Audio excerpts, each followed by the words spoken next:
Okay, there we go. Happy Friday, everyone. Welcome into Business Salad. Thanks for joining us on your lunch. I'm your host, Steph, and I'm joined today by Tom Coyle of Adventures in Leadership. How are you today, Tom? Definitely fantastic, and thanks for having me on. Absolutely. It's my pleasure. I'm really excited to get chatting with you. So, to get started, why don't you tell us a little bit about yourself? Sure. So I'm just someone who likes to do things that I like to solve problems first and foremost. And that's even how I got adventure leadership in the first place. If something's wrong, even if it's not in my lane, I want to somehow contribute to the solution in some ways. I don't just like, oh, that's someone else's problem. I don't like passing the buck off to somebody. And my entire childhood, I wanted to be in the military. And initially, my dream was to be an astronaut. Then when I was in fourth grade, we had the Challenger explosion, and I just kind of lost interest. We weren't sending people into space, but then I started thinking, well, I'll be a pilot and that type of thing. I started thinking Air Force and Navy. Then my right eye started going bad, and so then like my eyesight wasn't at the time. And now in today's Air Force, it would have taken me, but at the time, that was still a big discriminator. So I can't fly jets. Well, I don't want to be in Air Force and not fly jets. And Navy, boat. That doesn't sound like fun. Boat's like a 2-hour cruise, not like a 6-month thing. That's not fun. So like, okay, the Army. And the Army had like a lot of other stuff. I couldn't fly. There's so oh, this is kind of interesting. So went to West Point, served 7 years in the Army as an artillery officer, and then went in, became a diplomat. And in that context of being a diplomat and going all over the world, I was at a middle management course. And this sort of led to me, you know, exploring leadership, because I see basically leadership being a box of chocolates. You never know what you're going to get. And obviously, where the military, at least we do a good job of training leaders, only because like as an officer, you're trained how to be a leader first, how to do your job second. So you can't micromanage because you yourself are never going to do the job as well as the people who work for you. So you can't micromanage. You got to basically trust people. So you have to learn how to lead them and conduct the orchestra, if you will. But everyone else is like basically take a business thing. You are great at sales. Okay, now we're going to make you a sales manager just because you were good at sales without any assessment as to whether or not A, do you want to be a formal leader? And B, do you even have the aptitude to do that? Right. Right. And that's where I was kind of looking at it as a leadership problem. And I know you get some more questions or we'll address more in detail. But yeah, that's kind of like me. And I think I look at leadership in this country in terms of like how we're like, you point to examples, you see politicians, you got celebrities, you have different things, and you think there's just not a lot of what I would call great leaders or people setting great examples for people. And so I just kind of want to do my small part to create that good example. I love that. And thank you so much for your service, first and foremost. Thank you. I have to laugh because my uncle's retired Navy. So I hope he gets a good laugh out of your comment. I wanted to be a naval aviator, and that did not work out for me. My parents actually dissuaded me because my eyesight was shot by the time I was in middle school. So they said that's not going to work out. So, but yes, thank you so much for your service. Now, actually, following that just a little bit, because this is a good tangent here, because it ties into leadership in the standpoint of we make standards of what we want for our people. Like, okay, I need a person on my team that does these things. And so in this era that you and I were pursuing our interest in military aviation, we had eyesight issues. But at the time they were doing this, eyesight was not really relevant. For example, if you entered flight school on day one and you went like blind as a bat, we had to, like 2,400, you had to wear glasses, you're good to go because you entered there. And all the things about like why you would need good eyesight with radar and stuff. So it's not, so in other words, as things change, technology changes, the way we do business as that evolves, are you tailoring the people you need? Are you making the prerequisite changes in the skills you need? And what might have been relevant before may be less relevant now. And that's something as leaders we got to think about. Yeah, and actually, just to get a little bit off topic, and it was my mom who told me when I decided I didn't want to do that because I couldn't because of my eyes, I want to be an anesthesiologist. So in my early days in high school, I was really interested in that. And she's like, no, honey, by the time you're done with residency and you're actually getting ready to practice and you're doing all that stuff, you'll be obsolete because that job will be taken over by machines. So then there went that dream. So yes, absolutely. Everything changes, and not that so much. I could be an anesthesiologist right now. Thanks, Mom. So now you own Adventures in Leadership, which sounds like such an interesting concept. Can you please tell us all a little bit more about your business? Yes, and to start off very simply, the name was kind of a double meaning, if you will, because like adventure leadership, leadership in itself is an adventure. The problems you have to deal with, people, issues, all that type of thing, and Yeah. also I wanted to get people out doing things. And well, I mean, what sort of inspired me to form Adventure Leadership? I'm sitting uh, at work at this middle management leadership seminar, and it's this person giving a lecture on leadership, and I'm looking around, no one's paying attention. They're writing a few notes, and they're going to write down the thing, put the notebook away, and go back to the exact same thing. It's like trying to teach someone to be a mechanic by giving you a lecture. You get your hands dirty. You got to do something. You got to at least put people in these things. And so my entire program is built around giving people experiences. So even if it's more of like I'll take people to Civil War battlefields and put them in the shoes of those leaders. And here's the dilemma. How would you, don't focus on what you may or may not know from history. Here is the scenario. What would you do at a leader in this situation? And think about that, process that, discuss that. Then we'll, hey, this is what really happened. Now let's discuss that and have that. And then some of the more, even more hands-on stuff, we'll go to Prince William Forest, where the OSS, the precursor to both the Green Berets and the CIA, trained in World War II. And we'll go out in the woods and like, okay, hey, you're in charge, your task. Okay, this is the water right here. You have to get your team across. Here's a bunch of equipment, figure it out. Or, okay, there's a backpack. There's some equipment. There's a package at the end of this cliff. You've got to go down the cliff somehow, recover the equipment, but you can't touch the object you have to recover. You have to like come out, rig up some kind of contraption and bring it back up. And, I'll obviously intervene just to safety all the things. And I was actually initially doing this with kids when I started this, and letting high school kids put together and do this. And now, wait, I'm sorry. I don't mean to interrupt. How did that go with the high school kids? Because I have two high schoolers, and I can tell you that they would not work together to save their own lives. Well, when you give people the stress of where the decision could actually, you do something wrong up there on a cliff, think people can get hurt. That tends to correct that problem rather quickly. So all I have to do is go hang my kids off a cliff and make them work together. Got it. Well, I think when you well, I know you're a kid, but when you give people what I've always found out, even in the Army, if you treat people like privates, they'll act like privates. If you treat them with additional responsibility, it's amazing how people's IQ seems to jump when you give them more responsibility and authority to do something. My kid, for example, I made a video that was very successful under my wife's company, Become the Ultimate You, which is like a healthy nutrition wellness company. And I said, how to tips for your how to use your, I can't remember the title, something along the lines of like tips for your 2-year-old when using a knife. That'd draw their attention, won't it? Step 1, get a sharp knife. First off, 2-year-old knife, sharp knife. Well, okay, first off, you need a sharp knife because let's say you want to have them cut a cucumber. And what I'll do with my daughter, I'll tie a little ribbon. Okay, when it gets there, you stop cutting and I'll take over.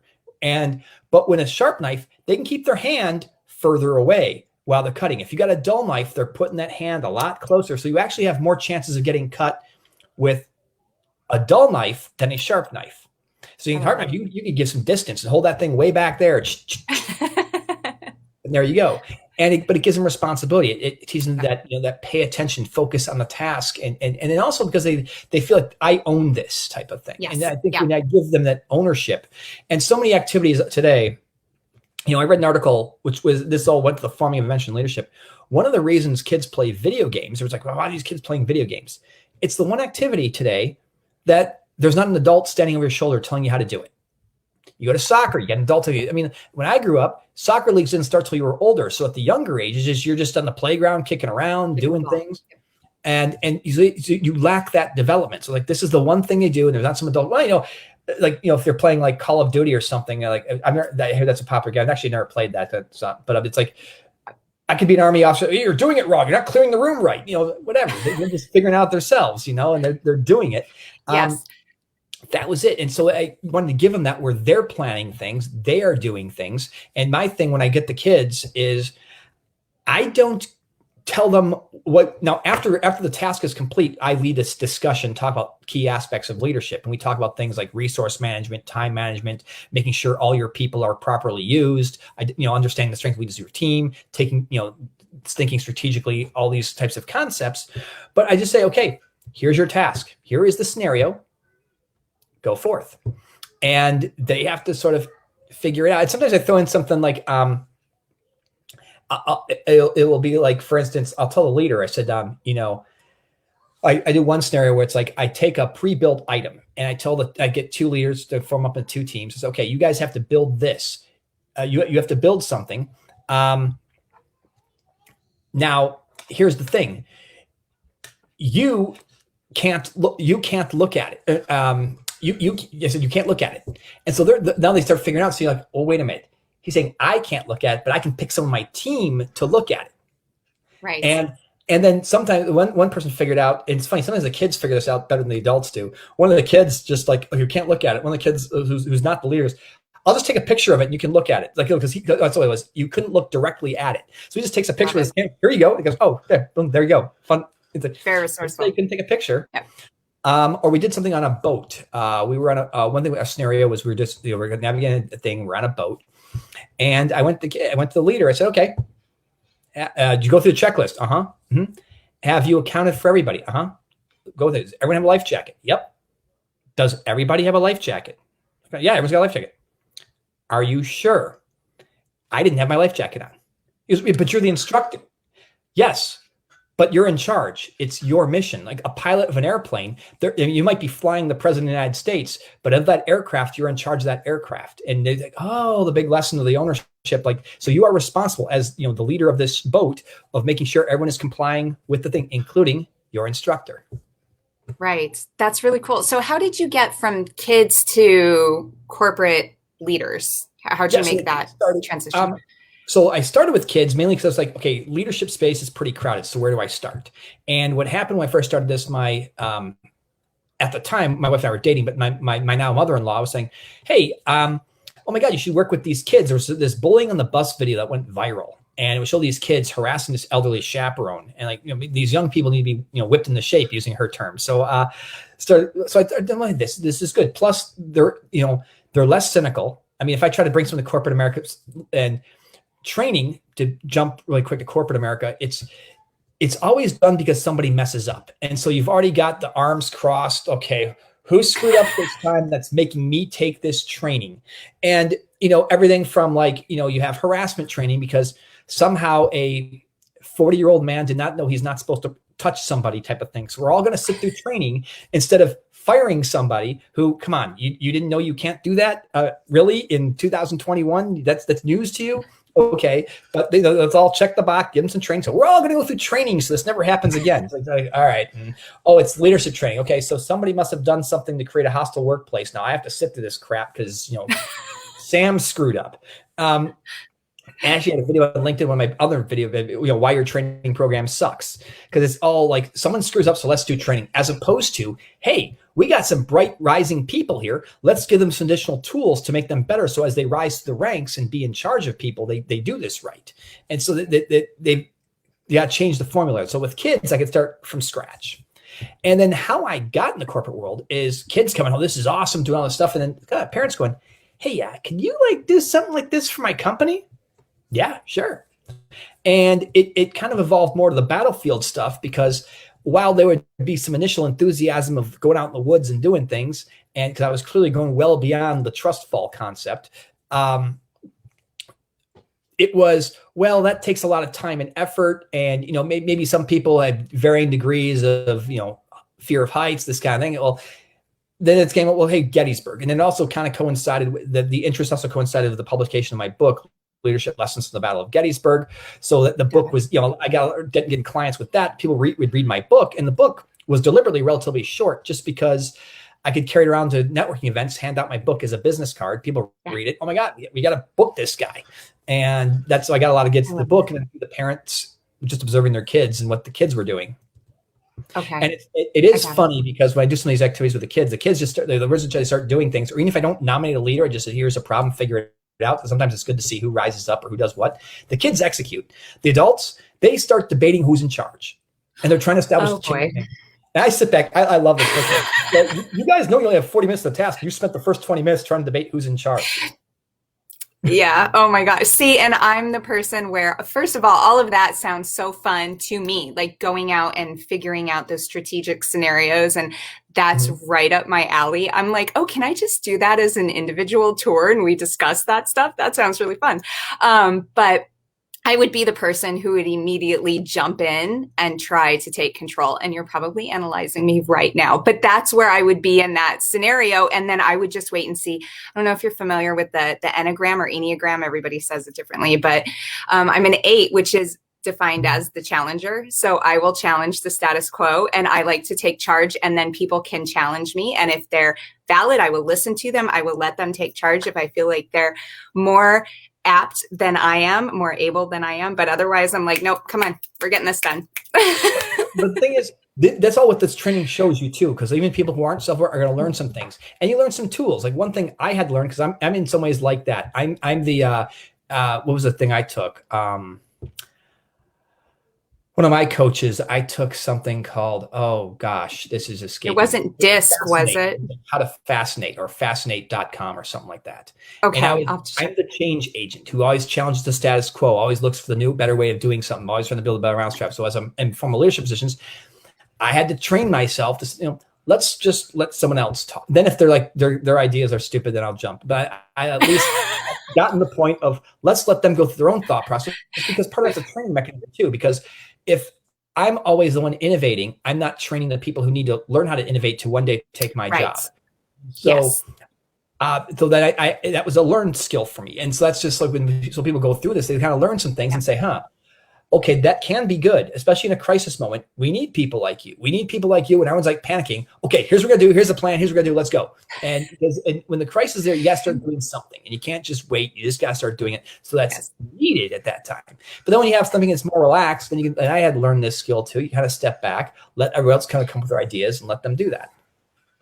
Yeah, that's definitely, it's patience is a skill that I have developed into adulthood, and I will be developing probably for some time to come.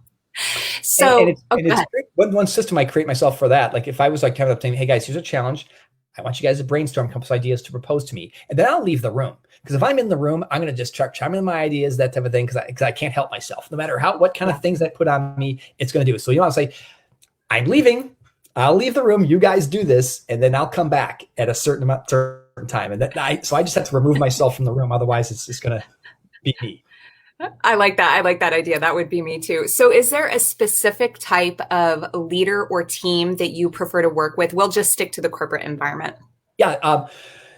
Really what I like to do, what I like to do is late stage startups, talking about somebody maybe through a Series D round or higher. They raised some money. They're at a situation where they've had to grow the team fast. So you've had people who've been in the team early who are leaders by virtue of you have the most seniority. You may not have as much experience, because then you have the challenge of, you're part of the founding team, you're leading somebody, but let's say since we're in Northern Virginia here, your company's expanding in the federal sector. And so you just hired somebody who is a SCS or a retired general and senior executive service member or a general who's now going to be working for you. And so having to balance that, you're the one who knows the company, but this person brings a lot of expertise. And so, or you've hired fast, you brought in a bunch of new people as well. So you've got to integrate some of the old leadership team members with some of the new leadership team members. That's why I like to do it. And also the key is having that C-suite team who's forward leaning and believes in training people and doing that. So that's sort of my dot, if you will, of ideal customer. Got it. And I bet right now, and I know we're going to get into a little bit of what your current offering is on your website, but I know that right now, are you seeing an influx of those companies who have suddenly rapidly hired a bunch of people who aren't necessarily qualified to do the things that they need to do, because you're looking at those people who are new to the workforce, who aren't getting the unemployment or whatever the case may be, that are looking for an income? Yeah. I mean, I think like at least who I'm working with, their challenge is just competition, because at least in these tech companies and such, they're not necessarily competing for the minimum wage thing. They're competing for data scientists and data engineers and, in-demand skills. And I think, I think what I like to do is I point to the example of Richard Branson. Richard Branson will tell you he is the dumbest person at his company, and he makes no bones about that. And his thing is, which kind of goes back, I like to use this example a lot because with a corporate audience, so many people, they've gotten to where they are because they're experts in something. But as Branson says, if I know more about rocketry than the NASA engineer I hired to get me into space, I've hired the wrong person. There's I a should problem. know more about space than that. And that takes, especially like most corporate America, you take a leader, you were good at a job, and because you're good at a job, you got promoted. And because of that, it's the discomfort of letting go and realizing you will never know more than the people you've hired. And you get to that point, or you're a founding CEO.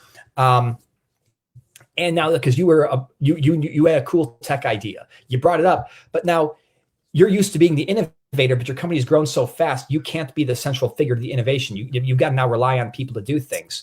Or you think of a Steve Jobs and his personality issues that he had early on in his career. I mean, like I went to an event when Steve Wozniak spoke, and he's like, yeah, Steve Jobs deserved to be fired when he was fired. I mean, he was just running the company to the ground. He was, his temperament, everything else was just ruining the company.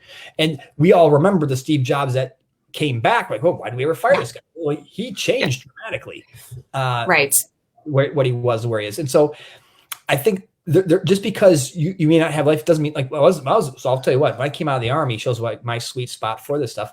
I'm a brand new lieutenant. I had 4 years at West Point. Now I'm in charge of a group of people. And the non-commissioned officers, we're talking about people who have 10 plus years of experience who report to me.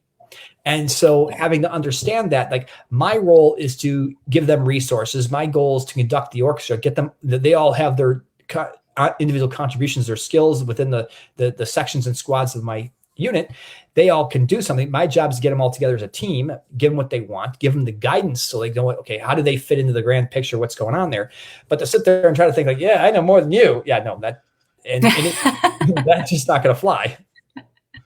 Which you probably, though, tend to see a lot, especially with the people who are trying to let go, like you said, those founders and things like that, who have to relinquish that control over those things that were originally, especially if they were their babies. This is my baby, and now I'm handing over control, and that would be a lot, I would imagine. It is, and then even understanding like some self-awareness thing.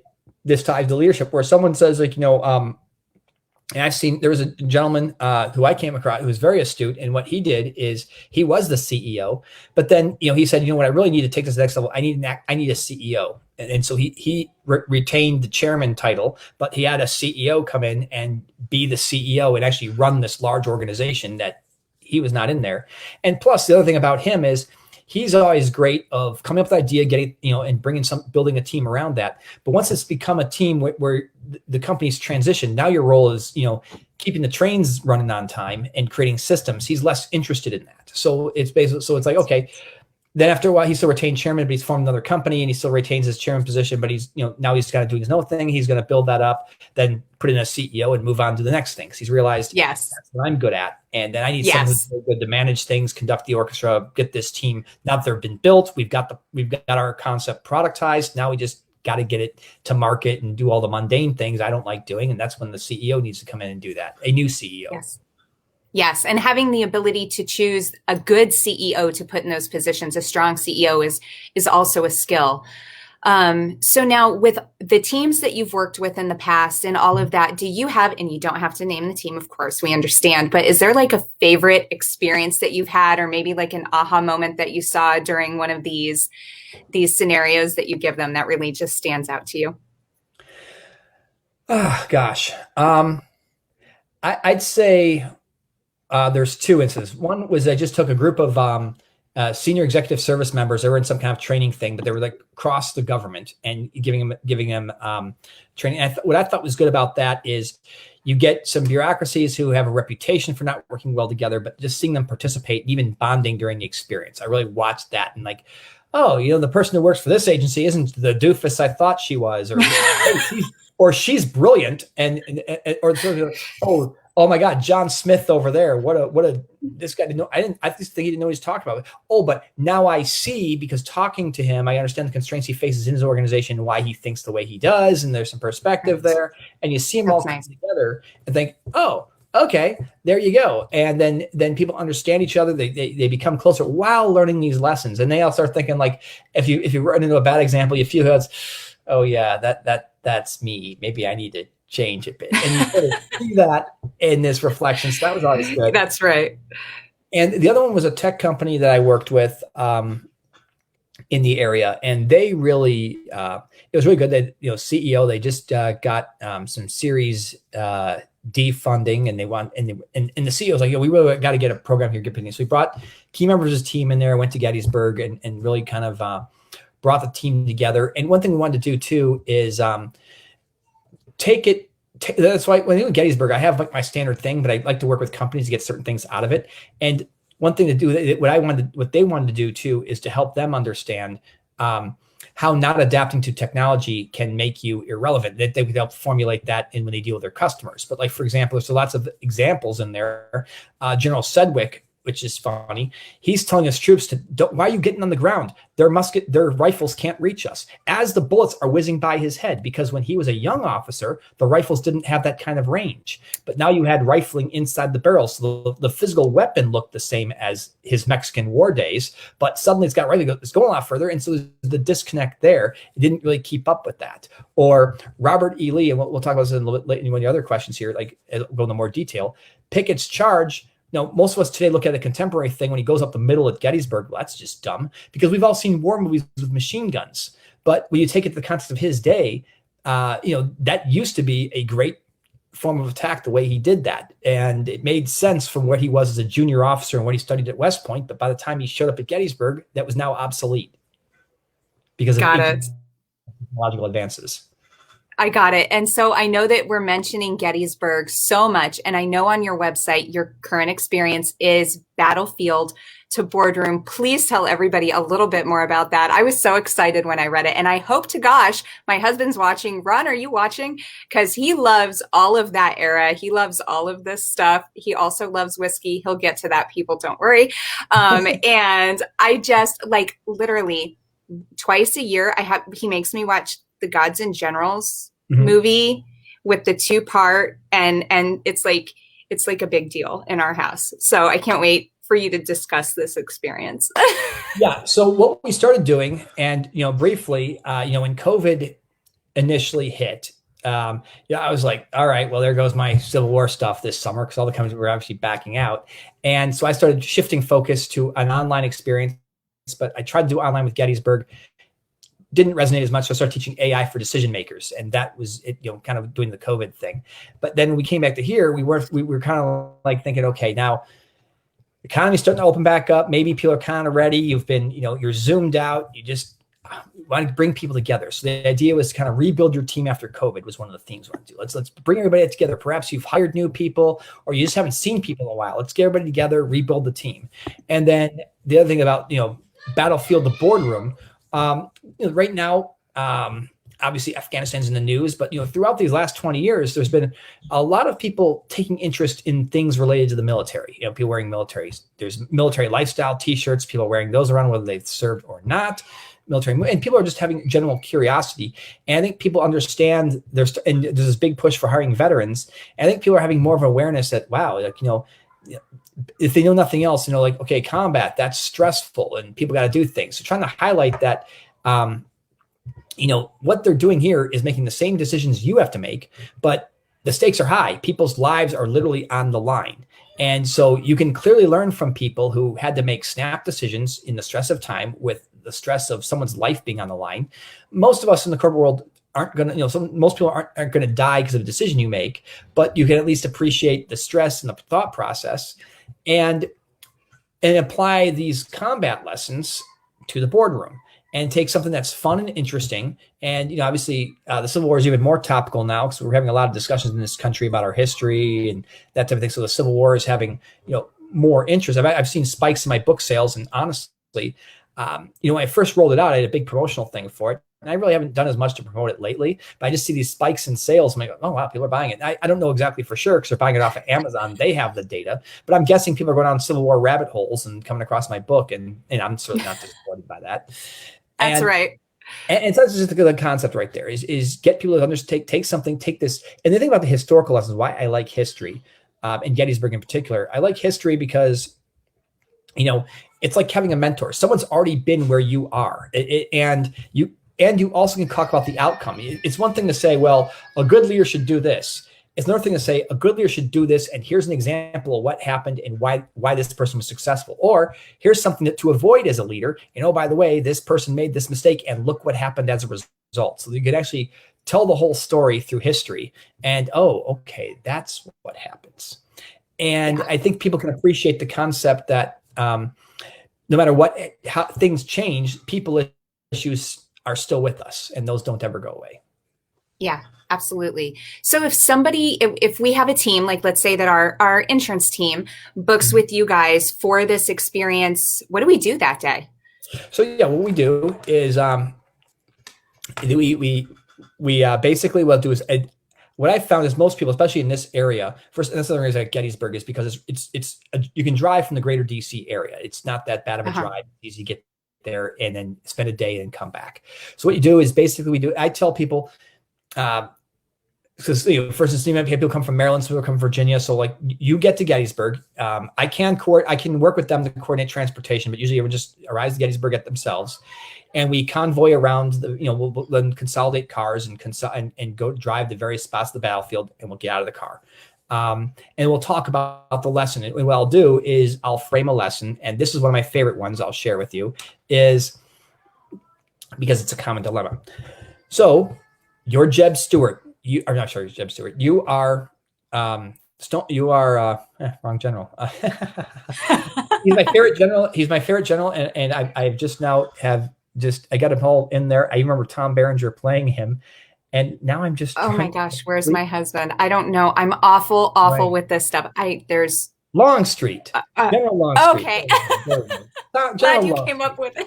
Thank you. I was like, how do I not remember this guy? But I mean, so Longstreet, you're General Longstreet. And Lee, your boss, calls you in this tent. Hey, I got this new plan. Pickett's charge. We're going to go over the middle against the Union line. And you're Longstreet going, oh, dear God, this is a suicide mission. That's not a good idea. What do? The translation, the boss just approached you and has a bad idea. How do you process that? Right. We discuss. Then we flip it around. Okay, you're Lee. You just went to your most trusted advisor. Here's my grand plan that you think is the cat's meow. And he's telling you, boss, that's a bad idea. How do you process that?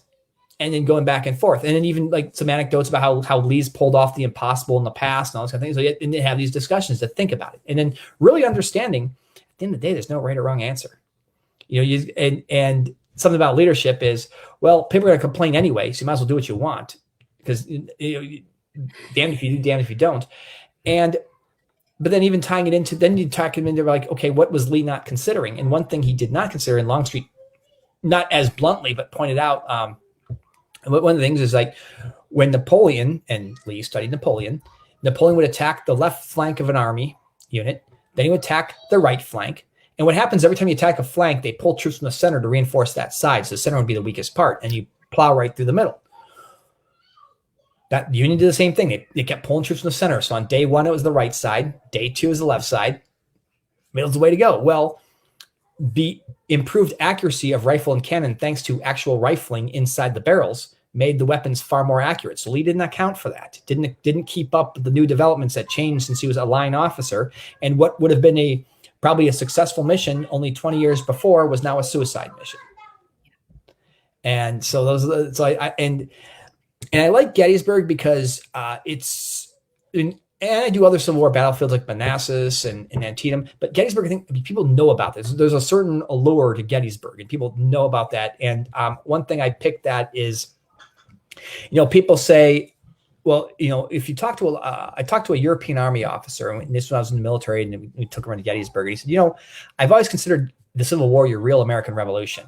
And of that American Revolution, Gettysburg was the turning point of that American Revolution because, your stated ideals, all men are created equal, but you didn't actually live up to those ideals. And it was that Civil War that took the big first step of erasing the legacy of slavery.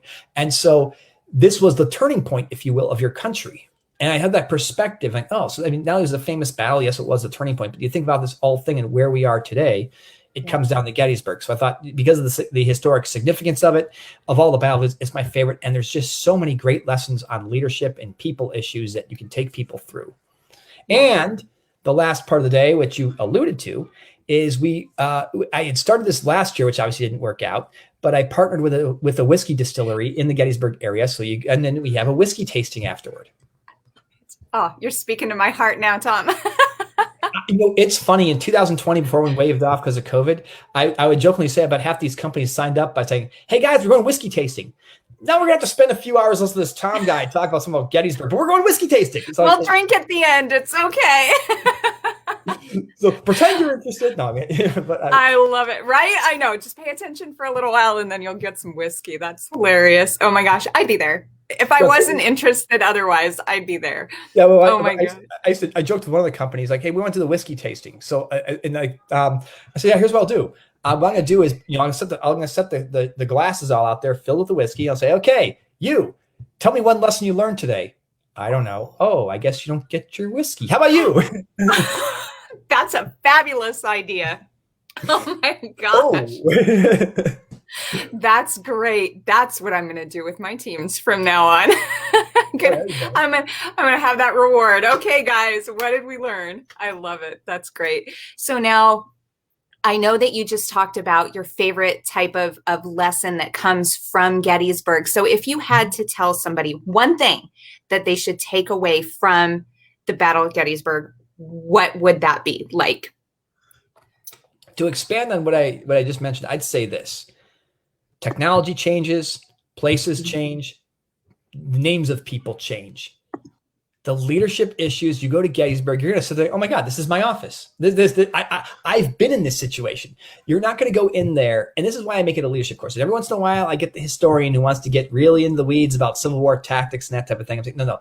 This is about leadership. This is about communication, giving someone guidance. And I'll feed another one lesson here because communication is such a problematic thing. Lee goes to General Ewell, and General Ewell, has now replaced Stonewall Jackson, who was Lee's right-hand man. And Stonewall Jackson knows Lee better than Lee does. I mean, like, this is a typical Robert E. Lee order to Stonewall Jackson. Hey there, General Jackson. Sir, look at that hill. Look at the way the sun shines on that hill. Yes, sir. Such a glorious hill. Yes, sir. Have a good day, sir. Lee rides off. Now, me, what the heck is this guy talking about? Stonewall Jackson knows, oh, Lee wants me to take the hill. He wants that hill, right?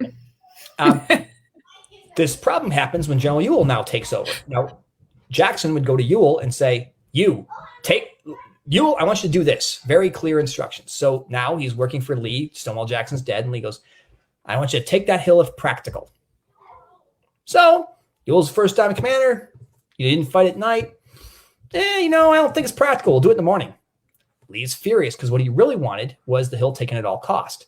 So two lessons I walk away there. One, if you have something, it's okay to be the boss and say, I want you to do this. That's okay. It's also okay to say, you have a choice, use your judgment. But be honest with which one do you want. And then if you choose option B, let them have the choice. You can't get mad because they made the wrong choice. By giving the choice, that means you are trusting them to make an assessment and do what you need. And then be very clear what you want as an outcome. And then we discuss some tools you can use to actually be better. Like how do you communicate that? And for instance, I use a thing called a brief back where, like, if I give hey, okay, guys, this is what I want you to do. Hey, come back, talk to me about an hour and how you plan on doing it. Now, if the person comes back and what they're telling me, it doesn't make sense to me, obviously I wasn't clear and I had to back. Okay, let me back up. I didn't explain this properly. And if what they start explaining makes sense, okay, great. They got it. They're on the right track. We're off and running. So it's a system you can put in place. And that's what a lot of these discussions go into. I offer the systems you can put in place to minimize these things of the confusion of take that hill of practical. Got it. Oh my gosh. This is great, Tom. Thank you so much. So you're welcome, just quickly, and I know you said that the leadership coaching market is relatively saturated, and obviously you have a super unique business model with this experiential coaching that you do, but do you have advice for other people who may want to make that jump into leadership coaching? Yeah, absolutely. And I think, first off, let me take something even broad, whatever you want to get yourself into. Take the time to figure out what is it you want to do. And sometimes people see an opportunity, whether you're on Facebook, oh, I want to get into this coaching. Or, I get spammed on LinkedIn. Hey, do you want to be a whatever coach? No, not really. But No first off, thanks. think about what you want to do. Then, if you're now taking specific to leadership, who do you want to serve? What is the community you want to serve? And do that. And like, is it the C-suite? Do you want to serve? Hey, actually, I'm working on another guy. We're actually doing a thing right now. We're partnering with to do a custom course. He runs an association of CTOs, chief technical officers. So we're going to do a leadership for CTOs and gear that toward the CTO. So who are you serving? Figure that out, and then serve that market. And then be the best at serving that market. Then figure out, be able to clearly define what your advantage is that you do that somebody else does not do. So look at what's in their space, but also research in that space, because I'll tell you what, as you're getting started, you want to look at like some things, look at some good websites. If you look at like different people in the industry, look at what they're doing. Take a look at videos they're doing, take a look and see if I can, kind of borrow the content, make it your own, of course, don't just steal the content, but like look at a presentation style, look at like some certain keywords they use and say, oh, that seems to work. So then start incorporating that to you and then kind of make it into your own thing. But yeah, that's the key. And don't just say, well, I want to serve them because I make a lot of money. You're going to fail. And in fact, I've seen people do that. Like they felt like, well, I'm going to serve the C-suite because that's where I'll make money. Well, yeah, you could make money, but the person just didn't really like interacting with the C-suite. So of course they weren't successful because that's not who they wanted to serve. When they started serving, and he had a business called Academy Leadership. And so he said, I'm going to serve the junior people who are the rising people. And he basically kind of took an audience. When I started, I've now had because I've got some since I've penetrated the market, I've now kind of expanded across the board from C-suite to junior officer. But my sort of first entree to set myself apart in the corporate world was working with your junior leaders, that person who's either just got promoted to a manager or about to be a manager, that bright shining star who needs some coaching and that's what my sweet spot was starting out. And ever since I did the whiskey tasting, more of the C-suite guys, we want to go to the leadership. But my initial penetration was that thing. So and then you got to figure out what's your methodology of delivering that. Some people in the leadership space are people who are very successful just doing digital products and doing that from home. Some people want to get people together, and sometimes you just got to be adaptable. COVID happens, and you got to figure out how to make things happen and how you do that. Coaching, what I figured out is I like coaching in a mastermind format. What I found is I actually took on a coaching client, Fortune 500 company, but I didn't it wasn't now I'll do it, but what I'll do in this case is I've got 1099s I hire who are very credentialed people. I'm upfront with the customer. This is who your coach is going to be. But I myself did not like doing these 30-minute phone calls and coaching someone. I like to jump in once in a while, like so when anyone who's an individual in the coaching program, they get at the beginning and maybe at the middle, like they do a 6-month coaching program. They'll have a session with me at the beginning. They'll have a session with me in the middle, have a session with me in the end. So I get to kind of go in there and be a part of it. But every single week talking to someone, that's just not something I want to do. So if you don't want to do that, don't try to do that to make money. So be honest about what you like to do, what you don't like to do. And then also build, my last piece of advice in this, build the right team around your strengths and your weaknesses. So if you're a great content provider, who's the salesperson that's going to really help you with sales? If you're kind of, in the way with you and Kate, how you guys do things is like, okay, I do this, you do this, and complement each other. Diversity. If you look at my website, there are some people who've never been in the military who are part of my team. Because if I get a bunch of military people, we're all going to think the same, and we're not necessarily going to be as relatable, or just think about some things that wouldn't relate to people. So, go outside your circle to find people, and think about ways of bringing other people, other ideas on board. I love it. I'm a big fan of delegation. So. Yeah, well, that's the thing. And in some ways, when you start, you're going to be doing a lot yourself, but then find ways to do things, even if it's okay, like I made my video on the website there. I had a video and I revamped the website just to focus, because I had basically both kids stuff and corporate stuff. So I wanted to, as I'm, kind of rebranding myself, focusing just on that.